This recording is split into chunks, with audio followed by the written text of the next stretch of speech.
তাহলে ভালো একটা কম্পিটিটর আমরা নেই, সেটা হলো best SEO service company USA.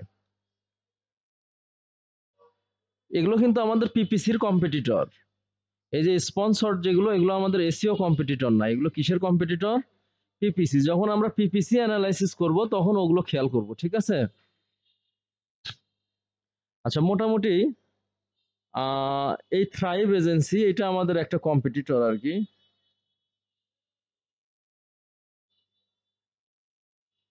এটা আমাদের একটা কি কম্পিটিটর, যারা সেম সার্ভিস দেয়। এই যে ডিজিটাল মার্কেটিং এজেন্সি, আমাদের এই কোম্পানিটাও একটা ডিজিটাল মার্কেটিং এজেন্সি।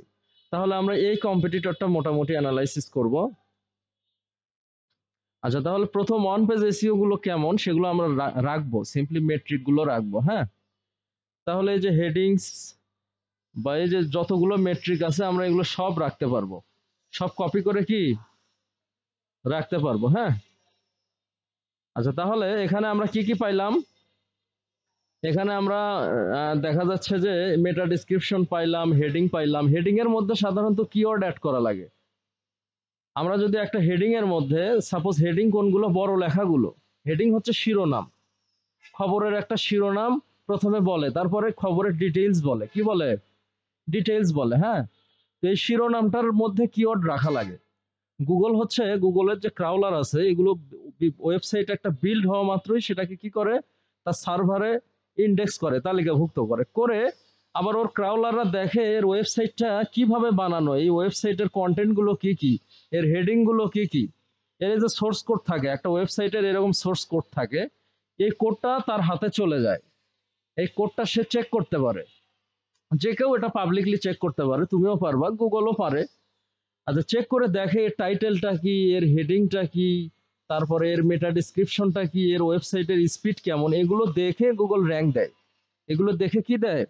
র্যাঙ্ক দেয়। তাহলে হেডিং এর মধ্যে কিওয়ার্ড আছে কি না, এই জন্য হেডিং গুলোটা রাখলাম, মেটা ডিসক্রিপশন রাখলাম। এগুলো আমি অ্যানালাইসিস করব, দেখি সে কেমন হেডিং দিয়েছে, হেডিং এর মধ্যে কেমন কিওয়ার্ড টার্গেট করেছে, তার মাইক্রো ফরম্যাট অ্যাড করা আছে কি না, স্কিমা। এগুলো যখন আমরা ওয়ান পেজ করব তখন বুঝাই দেবো আর কি। স্কিমা এখন যদি এগুলো বুঝাতে যাই তাহলে ক্লাসের ছন্দটা নষ্ট হয়ে যাবে। রোবট টেক্সট কি, সাইট ম্যাপ কি? সাইট ম্যাপ হচ্ছে কোন কোন পেজগুলো আমি ইন্ডেক্স করব, কোন কোন পেজগুলো আমি ইন্ডেক্স থেকে ব্লক করব, এটা সাইট ম্যাপে রাখা যায়। ঠিক আছে কি? রোবট টেক্সট মানে একটা কোড, যদি আমরা রোবট অ্যাড করি তাহলে গুগলের যে রোবট আমাকে ইজিলি খুঁজে পাবে। ঠিক আছে কি? আচ্ছা, গুগল অ্যানালাইটিক মানে যেটাতে ভিজিটর দেখা যায়, একটা স্ক্রিপ্ট কোড যেটা আমাদের হেড ট্যাগে অ্যাড করতে হয়। আচ্ছা, যাই হোক, আমরা আপাতত এগুলো হয়তো বুঝবো না, এগুলো একটা মেট্রিক। সবগুলোই প্রত্যেকটাই এক একটা ওয়ান পেজ এসইওর কি মেট্রিক। যেমন টাইটেল একটা মেট্রিক, একটা ওয়েবসাইটের টাইটেল থাকতে হয়। টাইটেল ছাড়া একটা মানুষ যদি মাথা ছাড়া হয় তাকে চেনা যাবে? তো একটা ওয়েবসাইটও টাইটেল ছাড়া হলে গুগল ওটাকে সহজে মার্ক করতে পারবে না, আনকভার করতে পারবে না। ঠিক আছে? প্রত্যেকটা জিনিসের একটা টাইটেল লাগে। কি লাগে? যেমন আমার টাইটেল কি, আমি একজন ফ্রিল্যান্সার, বা আমি কোথাও কোথাও বলি আমি সফটওয়্যার ডেভেলপার, বা কোথাও কোথাও বলি সফটওয়্যার ইঞ্জিনিয়ার। এটা আমার টাইটেল। তোমাদের টাইটেল তোমরা স্টুডেন্ট। কি? স্টুডেন্ট। কারো কারো টাইটেল কি, ব্যবসায়ী, এরকম। আচ্ছা, তারপরে আরো টুল আছে ওয়ান পেজ এসইও, যেমন হচ্ছে এসইও সাইট চেকার প্রো। তো এই টুলটাতে যদি আমি সিম্পলি এই সাইটটা দেই,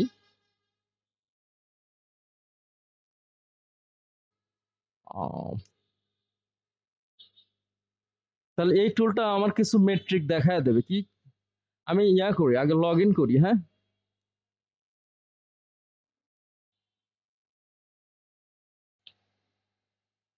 কন্টিনিউ।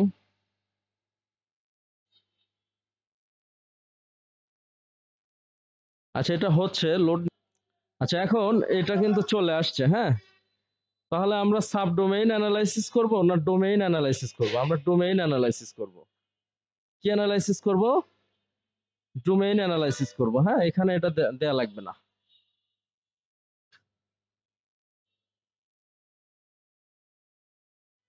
তাহলে কন্টিনিউ করব। কি করব? কন্টিনিউ। Skip for now.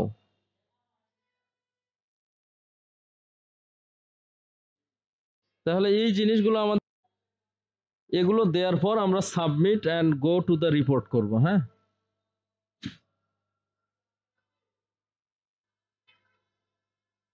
হচ্ছে, এটা লোড নিচ্ছে নেক, ততক্ষণে আজান শেষ। আচ্ছা, তাহলে আমরা মোটামুটি আমাদের যে অ্যানালাইসিসের রিপোর্ট সেটা আমরা পাইছি। হ্যাঁ, আচ্ছা, এখন এইখানে আমরা দেখতে পাচ্ছি ও কিছু অ্যানালাইসিস এখানে রাখছে। এই পেজগুলো বেসিক্যালি অডিট করছে: contact page, digital marketing service page, video marketing service page. এই পেজগুলো কি করছে? অডিট করছে। হ্যাঁ, এগুলোর আবার ওয়ার্ড কাউন্ট কেমন সেগুলো কিন্তু এখানে দেখা যাচ্ছে। এই যে ওয়ার্ড কাউন্ট গুলো কেমন সেগুলো কি এখানে দেখা যাচ্ছে। আবার ক্রাউড পেজ, এখানে ইন্ডেক্স পেজ কয়টা? 250টা, সেটাও দেখা যাচ্ছে। আচ্ছা, তাহলে এগুলোতে প্রত্যেকটাতে আমি আবার যদি ওপেন করি তাহলে প্রত্যেকটা পেজের এখানে আবার অ্যানালাইসিস দেখা যাবে, প্রত্যেকটা পেজের রিপোর্ট এখানে দেখা যাবে। ঠিক আছে কি?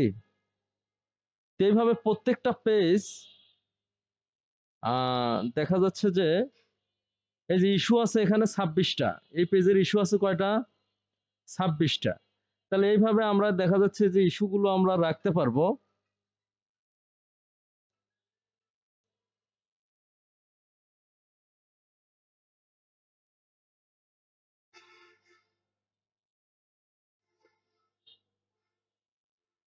এখান থেকে আমরা সবগুলো, কেন জানি যাচ্ছে না, আমরা ওয়ান বাই ওয়ান রাখার চেষ্টা করি। আচ্ছা, আমরা দেখি তো কোনো ডাউনলোড দেওয়ার, কোনো পিডিএফ ডাউনলোড দেওয়ার কোনো ওয়ে আছে কিনা। এই যে পিডিএফ ডাউনলোড দেওয়ার ওয়ে আছে। হ্যাঁ, তাহলে পিডিএফটা ফ্রি ভার্সনে ডাউনলোড করা যাবে না, কি লাগবে? প্রো ভার্সন লাগবে। তাহলে আমরা ওই অ্যানালাইসিস গুলো না দিয়ে আমরা আপাতত এই যে এই অ্যানালাইসিস গুলো দিই, বা স্ক্রিনশট দিব। আমরা কি দিব? আমরা সিম্পলি স্ক্রিনশট দিব, এইভাবে স্ক্রিনশট দিব।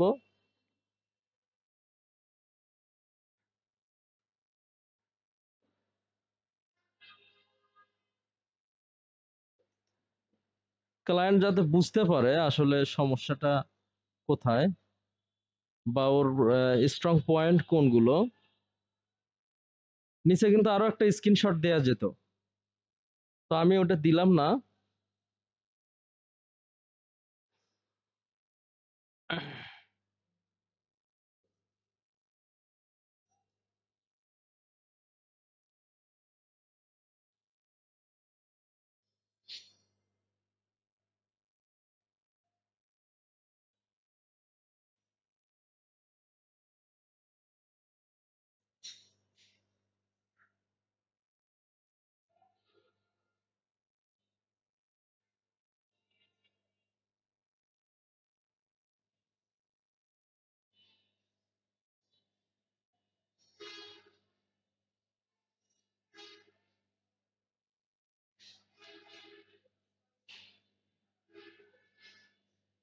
আচ্ছা, মোটামুটি এখন আবার প্রত্যেকটা পেজের অ্যানালাইসিস আমি ওকে দিতে পারবো। সেটা হলো, আমি সাপোজ এই পেজটাতে গেলাম, যাওয়ার পর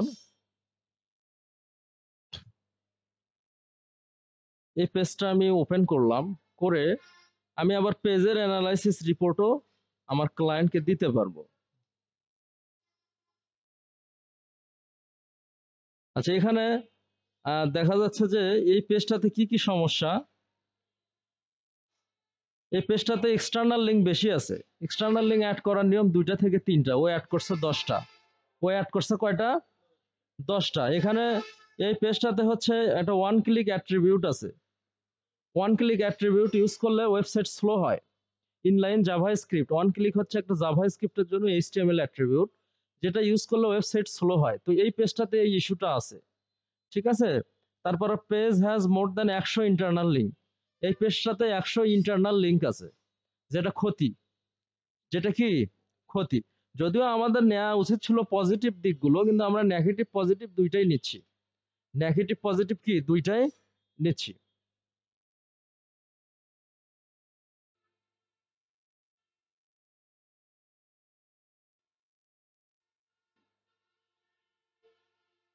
আচ্ছা, নিচের গুলো পজিটিভ আছে, এই যে ইন্ডেক্সএবিলিটি, যে এগুলো পজিটিভ আর কি। হ্যাঁ, কারণ আমাদের তো মূলত আমাদের কম্পিটিটরের যে স্ট্রং সাইট গুলো, যে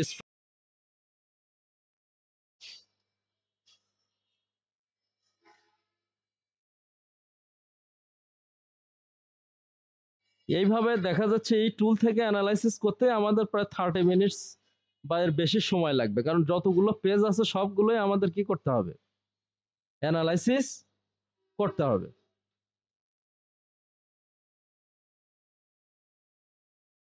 সাধারণত একটা পেজে যেমন ইস্যু থাকে বা বাদ বাকি পেজগুলোতেও এরকম ইস্যু থাকে, ঠিক আছে। তারপরে এই পেজটার আবার কন্টেন্ট, এই পেজটার কি কন্টেন্ট। মোটামুটি এই টুল আমরা শেষের দিকে।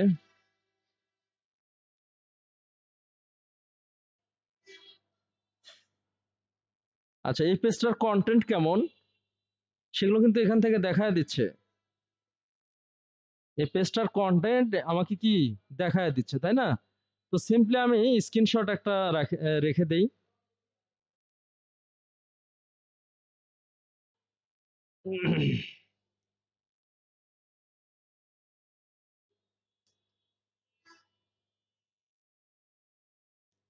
তারপরে যে হেডিং এর স্ট্রাকচার, এগুলো আমি অলরেডি রাখছি, কিন্তু এই পেজের গুলো কেন জানি আরো ভালো মনে হচ্ছে, এই পেজের গুলো কি আরো বেটার মনে হচ্ছে। তাহলে আমি হেডিং গুলো এইভাবে কপি করে রেখে দিই।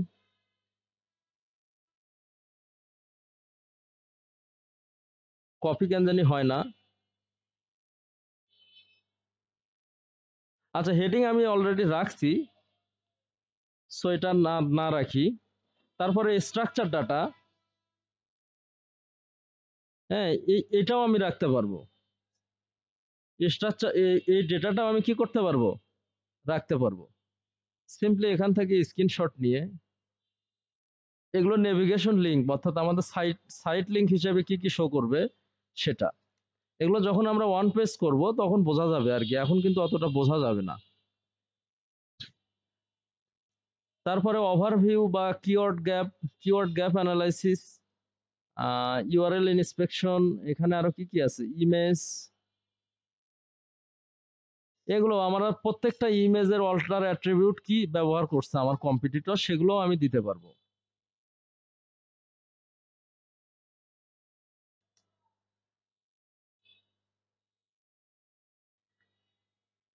আচ্ছা, মোটামুটি এখান থেকে সার্চ মেট্রিক, পেজ মনিটরিং, এটা মনে হয় রাখছি আমি, না?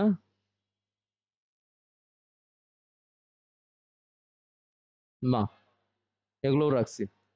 ইন্টারনাল লিঙ্ক, এগুলোও রাখছি। মোটামুটি এখান থেকে রাখা শেষ। এখন আর একটা টুলসে যাব, সেটা হলো গুগল পেজ স্পিড ইনসাইট। এই টুলটা দিয়ে মূলত আমাদের ওয়েবসাইটের স্পিড চেক করা যায়। কি চেক করা যায়? ওয়েবসাইটের স্পিড চেক করা যায়। তো একটা ওয়েবসাইটের স্পিডটা এটা খুব গুরুত্বপূর্ণ একটা মেট্রিক। স্পিড যদি স্লো হয় ওই ওয়েবসাইটটা র্যাঙ্ক করা খুব কঠিন হবে, এবং ভিজিটর মানে বাউন্স করবে, ঢোকার আগে বের হয়ে যাবে। যদি দেখে 2-3 মিনিট লাগতেছে বা 5 সেকেন্ডের বেশি লাগতেছে, ঢোকার আগে কি ভিজিটর বের হবে। তাহলে মোটামুটি স্পিড হচ্ছে দুইটা দিক থেকে অ্যানালাইজ করতে হবে, একটা মোবাইল আর একটা কি ডেস্কটপ। তো মোবাইলে আমার যে এই ইস্যুগুলো আছে,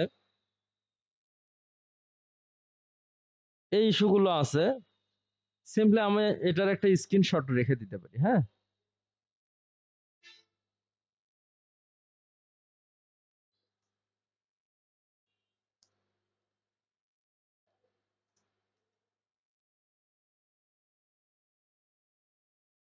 সবই কিন্তু পজিটিভ। এই যে স্কোরটাও অনেক বেশি, স্কোরটা কি অনেক বেশি, 97। তার মানে আমার ক্লায়েন্ট তখন চিন্তা করবে আমারও 97 স্কোর করতে হবে। কত স্কোর করতে হবে? তাছাড়া আমি আমার কম্পিটিটরকে ধরতে পারবো না, কম্পিটিটরকে কি ধরতে পারবো না।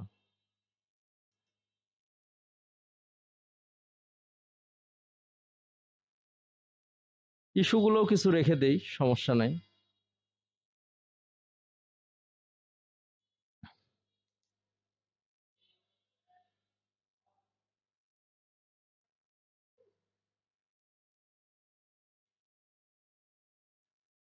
এইভাবে দেখা যাচ্ছে যতগুলো স্ক্রিনশট হয় একবারে উপর থেকে নিচ পর্যন্ত আমরা রেখে দিব। হ্যাঁ, স্ট্রাকচার ডাটা ভ্যালিড মানে সুন্দর স্ট্রাকচার ডাটা অ্যাড করছে, তার মানে আমার ক্লায়েন্ট চিন্তা করবে যে ওর ওই রকম ভ্যালিড স্ট্রাকচার ডাটা আমিও অ্যাড করব। ঠিক আছে, মোটামুটি ওয়ান পেজ এবং টেকনিক্যাল এসইও অ্যানালাইসিস করা আমাদের মোটামুটি ডান। এখন আমরা যে এখান থেকে ডেস্কটপের জন্য কিছু স্ক্রিনশট দিতে পারবো। ডেস্কটপের জন্য এরকম তিনটা চারটা উপর থেকে নিচ পর্যন্ত আমরা স্ক্রিনশট রেখে দিব। তখন ক্লায়েন্ট মনে করবে বাপরে বাপ, এর ডেস্কটপে স্পিড 100, তার মানে আমাকেও 100 করতে হবে, তাছাড়া তো এক ধরা যাবে না। ঠিক আছে কি, এরকম করে আমরা এ টু জেড উপর থেকে নিচ পর্যন্ত স্ক্রিনশট গুলো কি রেখে দিব। এইবারের পার্ট হচ্ছে আমাদের অফ পেজ এসইও। কি অফ পেজ এসইও? তাহলে আমরা এখানে সার্চ করব, ওয়েবসাইটটাতে সিম রাশি কি করব, সার্চ করব। তাহলে এসইওর দুইটা পার্ট, একটা অন পেজ এসইও আর একটা কি অফ পেজ এসইও। তাহলে আমি এখানে অফ পেজ এসইও লিখব।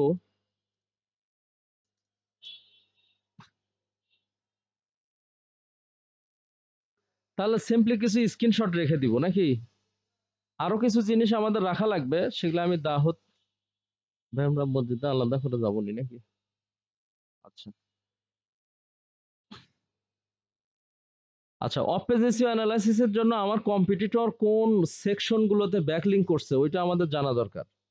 সিম্পলি ওই ওই সেকশন গুলোতে, ওই সোর্স গুলোতে আমিও ব্যাকলিংক করার কি করব, চেষ্টা করব। আচ্ছা, এখন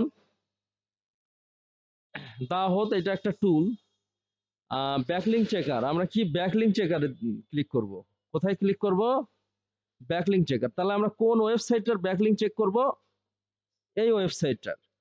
অর্থাৎ এই ওয়েবসাইটটা কতগুলো ব্যাকলিংক আছে বা কোন কোন সোর্স থেকে ব্যাকলিংক করছে সেগুলো আমরা বের করব। তাহলে এখানে ব্যাকলিংক সোর্স দেখাচ্ছে হচ্ছে একক, দশক, শতক, হাজার, অযুত, লক্ষ, 7 লক্ষ। টোটাল ব্যাকলিংক কয় লক্ষ? তাহলে আমারও এরকম ব্যাকলিংক করতে হবে কাছাকাছি যদি আমি ওর সাথে যাইতে চাই। ঠিক আছে, রেফারিং রেফারিং আইপিস মানে এই 7 লক্ষর মধ্যে যে সবগুলো সেম ডোমেইন এমনটা না, মানে এর মধ্যে অনলি ডু ফলো ব্যাকলিং আছে 30%, অর্থাৎ ডু ফলো ব্যাকলিং গুগল যেটা ইন্ডেক্স করে, আর নো বাদ বাকি সবগুলো নো ফলো ব্যাকলিং। আর রেফারিং ডোমেইন আছে 13,414, অর্থাৎ এই 13,000 ইউনিক সোর্সে ব্যাকলিং করছে, কিন্তু ওগুলোতেই বারবার করছে। একটা ওয়েবসাইটের বিভিন্ন পেজ আছে না, দেখা যাচ্ছে একটা ওয়েবসাইটেরই 15, 20, 30টা পেজে ও ব্যাকলিং করছে। টোটাল রেফারিং ডোমেইন মানে ইউনিক ডোমেইন, অর্থাৎ এই 13,000 টোটাল ডোমেইনে 7 লক্ষ ব্যাকলিং করছে। তাহলে এক একটা ওয়েবসাইটে দেখা যাচ্ছে 50, 100 করে ব্যাকলিং করছে। ঠিক আছে কি, আচ্ছা এই, তাহলে এই সোর্স গুলো আমি যে ডাউনলোড করতে পারবো না এখান থেকে, ডাউনলোড কিন্তু করতে পারবো। সিম্পলি আমি এটার আগে একটা স্ক্রিনশট রাখবো।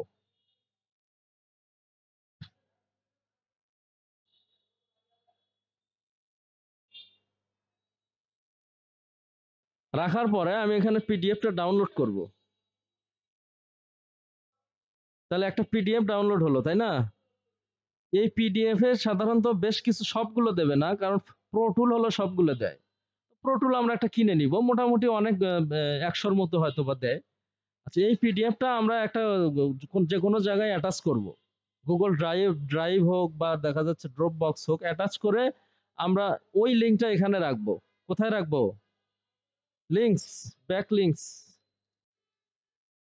সাপোজ এটা একটা গুগল শিট, এটা একটা কি গুগল শিট, এই গুগল শিটটা আমরা এখানে রাখবো। আচ্ছা, রাখার পর তারপরে আমরা সিম রাশে যাব, সিম রাশে গিয়ে এখান থেকে স্ক্রিনশট গুলো আমরা নিব।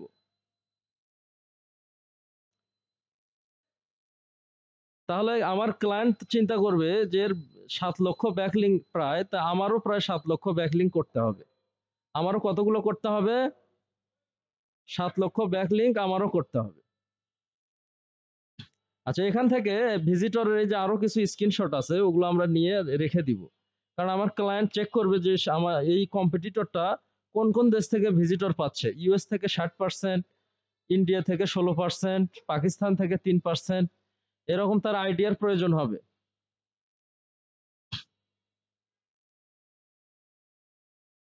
আচ্ছা, তারপর এই এই জিনিসটা আমাদের দরকার হবে, কিওয়ার্ড। তাহলে কিন্তু এইগুলো আমরা ভিউ ডিটেইলস করে ডাউনলোড দিতে পারবো। কি করতে পারবো, ডাউনলোড দিতে পারবো। হ্যাঁ, এটা আমাদের কিন্তু দরকার। Competitor keywords, competitor keywords.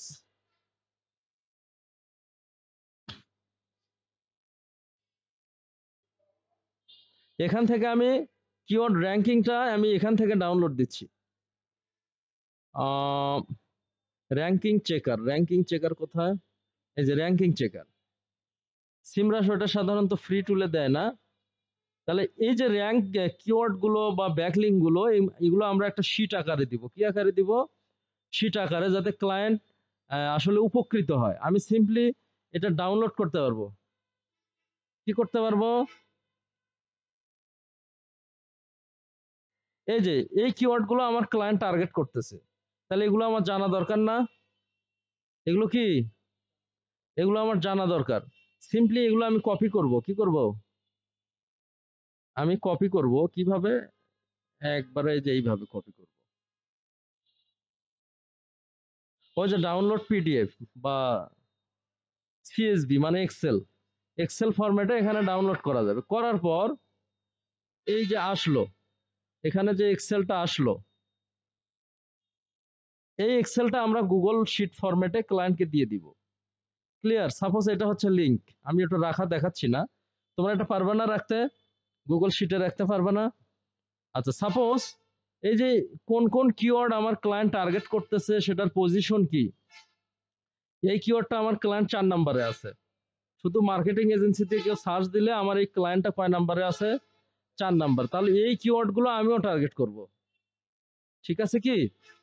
তাহলে সিম্পলি ওই কিওয়ার্ড র্যাঙ্কিং রিপোর্টটা আমি এখানে রেখে দিব। কম্পিটিটরের কিওয়ার্ড গুলো রেখে দিব।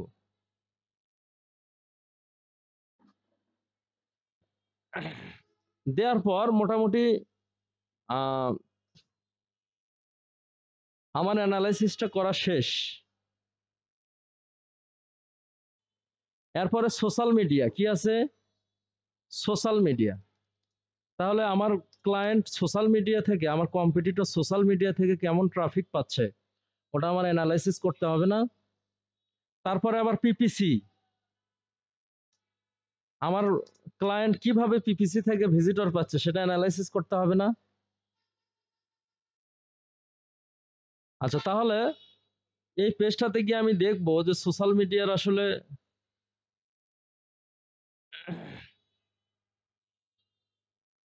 কি কি পেজের আছে। তাহলে মোটামুটি সোশ্যাল মিডিয়া ভিজিটর এখানে দেখা যাচ্ছে না খুব একটা, তবে অবশ্যই আছে।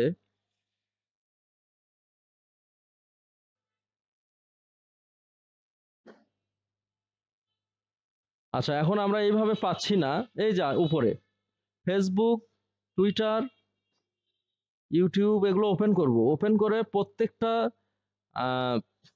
পেজের স্ক্রিনশট রাখতে হবে। প্রত্যেকটা পেজের কি রাখা লাগবে? স্ক্রিনশট রাখা লাগবে, যে সোশ্যাল মিডিয়া থেকে সে কেমন ট্রাফিক পাচ্ছে। ফেসবুক থেকে যদি 1 লক্ষ ট্রাফিক পায়, তাহলে আমারও ফেসবুক থেকে 1 লক্ষ ট্রাফিক দরকার। তাছাড়া কি আমি ওকে ধরতে পারবো? আচ্ছা, তাহলে আমরা সিম্পলি যে এই স্ক্রিনশটটা রেখে দিব, যে ওর ফলোয়ার কেমন আর লাইক কেমন। ঠিক আছে?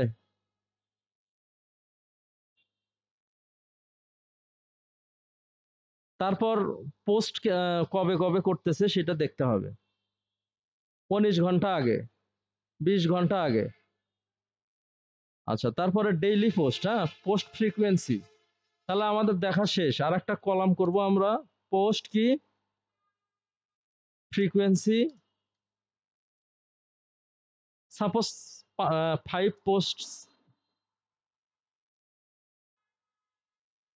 এভারেজ, 5 পোস্ট এ ডে, মানে দিনে 5টা করে পোস্ট করে। সোশ্যাল মিডিয়ায় কি করে? তাহলে আমারও 5টা করে করা লাগবে বা 6টা করে করা লাগবে। ঠিক আছে কি? আচ্ছা, তারপরে আহ অন্য একটা পেজে যাবা, গিয়ে আবার টুইটারের স্ক্রিনশট এরকম করে রেখে দিবা। ঠিক আছে? একটু স্পেস দিবা এখানে।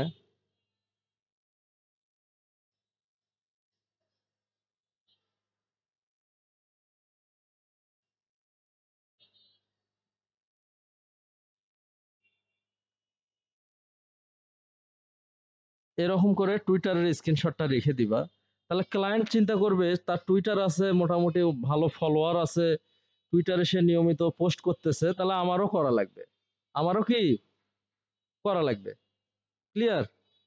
আচ্ছা, টুইটারের পোস্ট ফ্রিকোয়েন্সিটাও রাখতে হবে এখানে। এটা কিন্তু আরো ডিপ অ্যানালাইসিস করা যাবে, অর্থাৎ ডিপ অ্যানালাইসিস করতে 2 থেকে 3 দিন লাগবে। সেই অ্যানালাইসিসটা আমি শর্ট করে 30 মিনিটের মধ্যে দেখায় দিচ্ছি। আরো অনেক মেট্রিক এখানে নিয়ে আসতে পারবা তোমরা, কিন্তু কিছুটা এই ধরনের 90% এই ধরনেরই হবে। ঠিক আছে কি? এই এখন পিপিসিটা কি? পিপিসি হচ্ছে আসলে ডিজিটাল মার্কেটিং এজেন্সি। এটা আমার দেখতে হবে যে এটাতে পিপিসি করা আছে কিনা।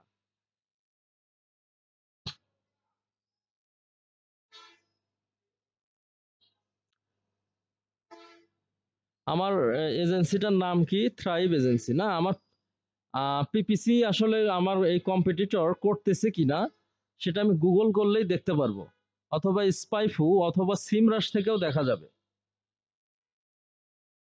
সিমরাশ থেকে কি দেখা যাবে? হ্যাঁ। আচ্ছা, স্পাইফু নামের একটা টুল আছে, স্পাইফু, যেটা দিয়ে আমার কম্পিটিটর পিপিসি করতেছে কিনা, অথবা সিমরাশ দিয়েও দেখা যাবে আমার কম্পিটিটর পিপিসি করতেছে কিনা, সেটা বোঝা যাবে। সেটা কি বোঝা যাবে? এখানে আমি যদি আমার ওয়েবসাইটটা দেই, তাহলে এইবার বোঝা যাবে যে এই কম্পিটিটরটা আমার পিপিসি করতেছে কিনা। পিপিসির বাংলা মানে কি? Paid advertisement. পেইড কি অ্যাডভার্টাইজমেন্ট।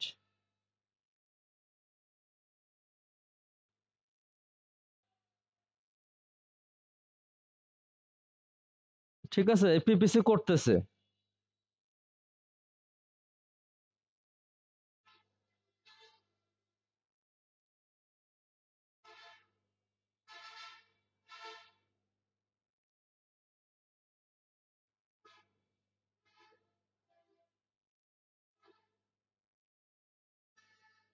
ওই যে পিপিসি রিসার্চটা কার নিচে পড়ছে দেখছো?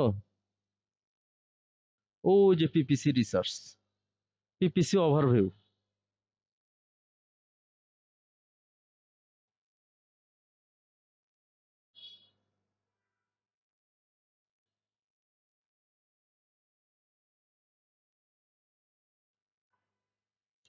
সিমরাশটা কি আমি কেটে দিছি?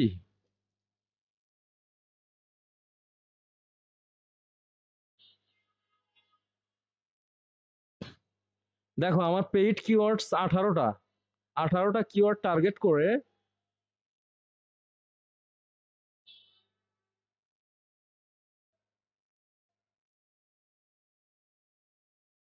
আমার ক্লায়েন্ট কি করছে?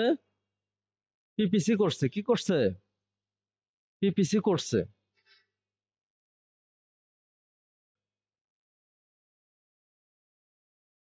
এই যে পিপিসি আগে করছে, এখন আর করতেছে না। 2024 সালের জুলাই পর্যন্ত করছে।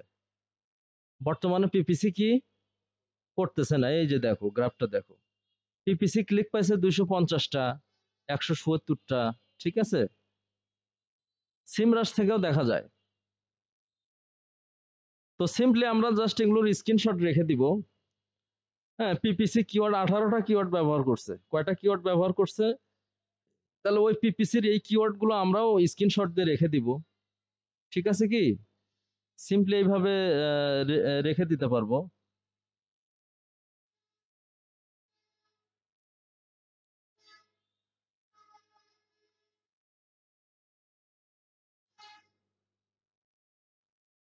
অর্থাৎ আমার ক্লায়েন্ট কিভাবে সফল হয়েছে অনলাইনে যে অ্যাক্টিভিটিস গুলো, ঠিক আছে, সেগুলো আমি অ্যানালাইসিস করে বের করতে পারবো। কি করতে পারবো? অর্থাৎ একটা ব্যক্তি, আমার টপ কম্পিটিটর কিভাবে সফল হলো, আমি যদি এটা বের না করতে পারি, তাহলে তো অন্ধকারে ঢিল মারার মতো হবে। একজন বড় এক্সপার্ট সে অবশ্যই অ্যানালাইসিস করবে। সে কি করবে?